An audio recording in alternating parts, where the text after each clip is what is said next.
Very interesting. I woke up yesterday morning and I kept hearing my angels talk about this theme of codependency and how humanity is going through a big purge of this 3D old system programming.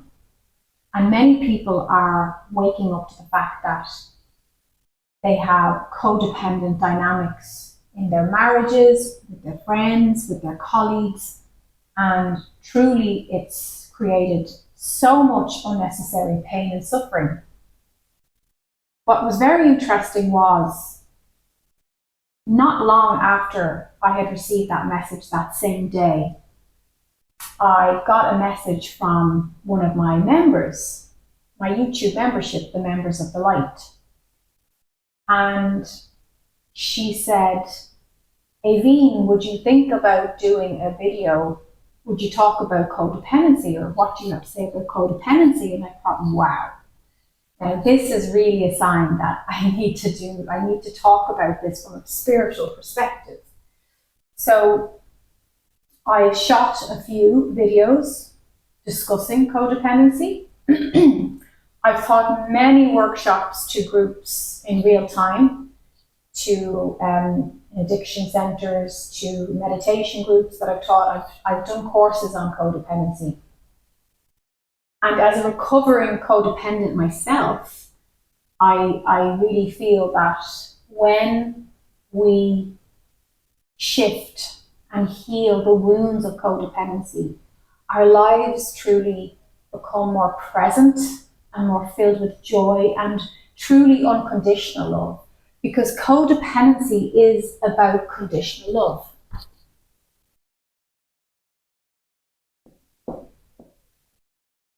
It's conditional dynamics in relationships. It's conditional love. Because the relationships that are codependent truly only work when we are engaging in either the rescuer part of the relationship, where the rescuer is the person who cleans up the mess, who soothes the other person, who constantly holds endless space and patience and expresses loving kindness and behaviors to the other person who's often in a victimhood mindset, or somebody who feels martyred in some way. So we have the dynamic of rescuer, and we also have this combined with the victim or the martyr. Now, these issues, these unconscious patterns go back to childhood. And I spoke at length about that in my previous video on codependency. So if you want to go deeper into that, you can watch that other video. I link it below, or you can just scroll through and find it there. But this is where we have to really break down our motives and agendas in our relationships. Because many people who are in the rescuer role, they will often be playing this savior, or this people say, oh, Johnny is my rock. Johnny is the person that I lean on. So the person who has a lot of trauma and pain that's on the surface, it looks like they're turning to the rescuer because the rescuer has all their shit together, and that person is going to save the day. But the truth is, both the rescuer and the victim, it's all on the one energetic stick. You have the rescuer on one end, and the polarity then is the victim. The truth is the rescuer has every bit as much as pain and trauma as the victim role in this codependent dynamic. They're both equally dysfunctional, and they're both operating from a place of illusion. They both have blindfolds on, sunglasses on. They're both not being authentic, because the rescuer gets a dopamine hit, gets a high from saving, from playing the savior.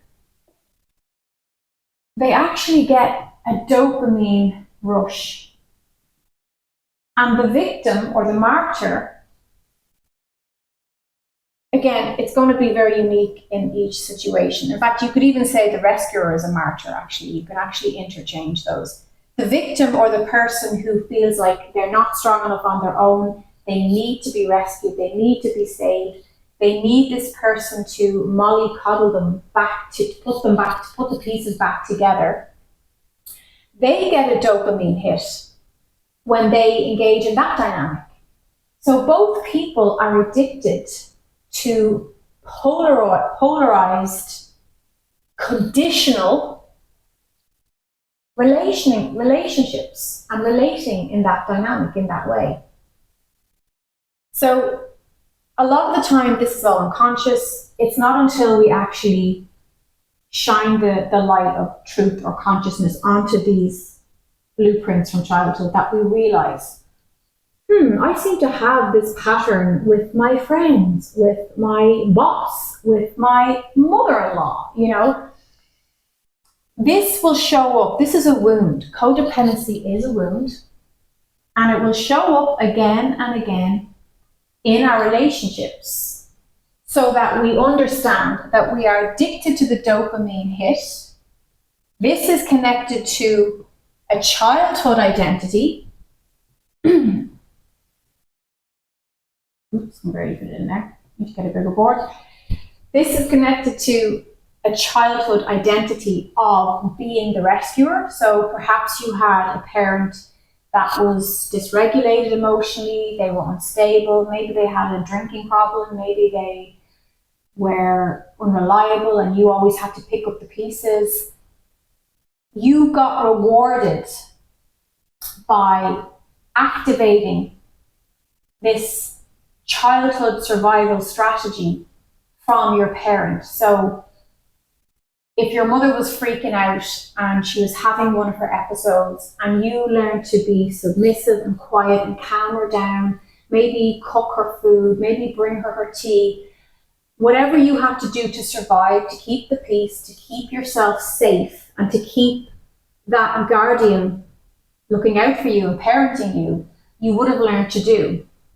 And you'll notice that you often repeat those behaviors and ways of relating to other people in your grown-up adult life. But the thing is, it was a brilliant mechanism in your childhood because it kept you alive. It was a survival tactic that your brilliant body, brain, and soul activated to keep you with a roof over your head and keep your dinner on your plate, okay, and clothes on your back.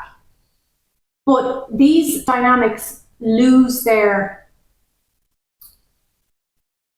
use as we mature into adulthood, and this is where it can get tricky. And your soul will bring you these relationships, whether it's in your workplace with your colleagues or whether it's with your in-laws. It doesn't matter. The soul will find a way to bring you someone who mirrors this dynamic to show you what you're doing.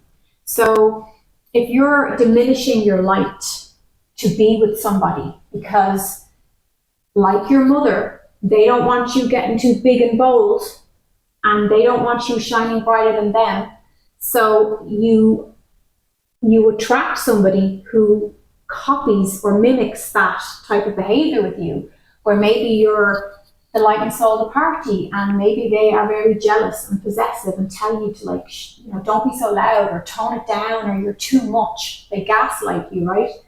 These are all ways that these relationships show up for us so that we can challenge it and we can see This is an old childhood wound of trauma that I do not need to keep repeating.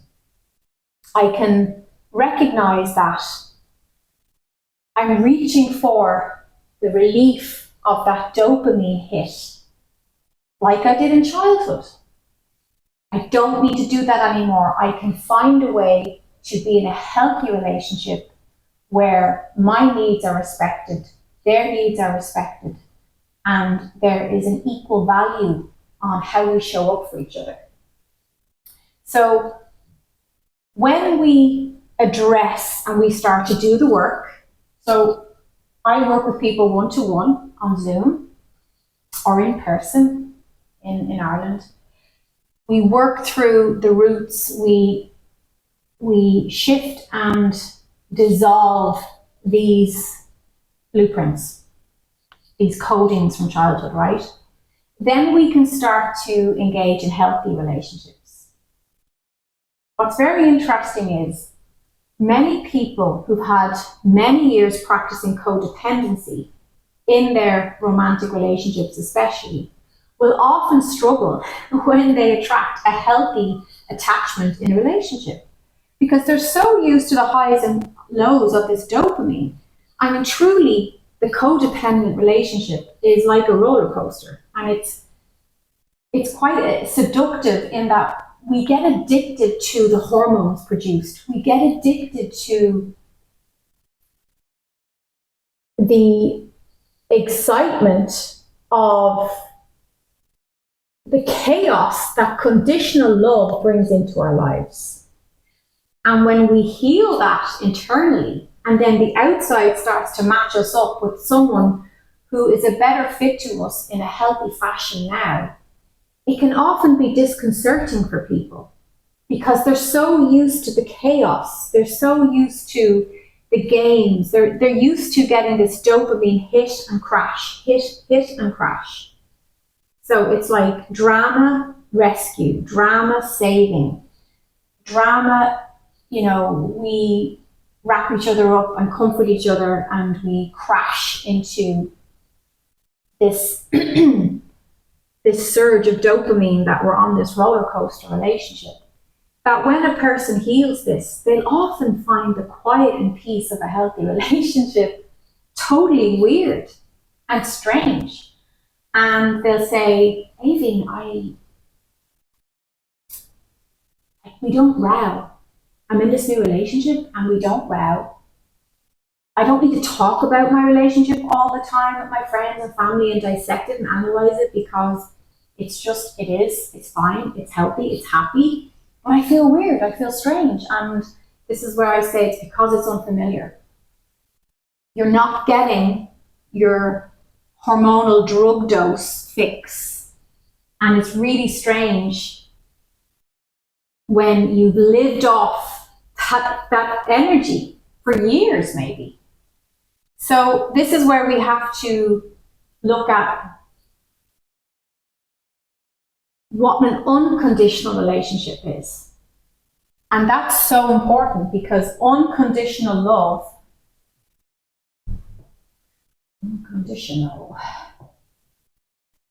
unconditional love is so different to all this drama and chaos and mess. There's a flow and ease to it. And like I said, some people will actually, believe it or not, some people will go back to this conditional love, this dynamic, this wounding. Why? Because it's all they know. That's their mother and father was their first experience of love. That's what they were shown. That was the model that was offered to them. And then they did that. Maybe they met someone young, got married young, and that's all they know. And it's just too scary to actually experience this unconditional love that is peaceful and calm and grounded. It's grounded. It's got solid footing on the earth and it's present. It's about being present with each other. It doesn't mean you don't have ups and downs and challenges. Of course, all relationships will. But it's not swinging from drama to rescue me, let me rescue you, I will save you, I'm the only one who can put you back together, back to the drama, back to the pain. This codependent model is based on the pain body. It's not love. It's attachment. It's fearful, negative, insecure, anxious attachment. Unconditional love is based on love. It's not being operated from a place of fear. And that's very much the difference. So this is just a tiny nutshell of codependency, and it all goes back to worthiness and self-worth and how you feel about yourself and how much you value and respect your presence in a relationship, but also your needs. And if you don't know who you are, you cannot know your needs. If you're engaging in this, it's very likely you actually don't know who you are. If you come from a mother wound, a father wound of enmeshment, of engulfment, you probably don't know who you are because you weren't allowed to explore that. You were always there to copy mommy, copy daddy, and keep them happy. So it all starts with you getting to know who you are now as an adult and what your needs are, and expressing that. And if you're with someone who can't hear that, you might need to look at codependency in your life and to know that you can neutralize it. Absolutely, I've helped hundreds, thousands of people neutralize it, and you can help yourself. So I'm going to leave it there. If you'd like more on codependency, if you have any questions you want me to address in a future video, you can leave that in the comment below. Don't forget to like this video, and I will see you soon. The light in me recognizes the light in you.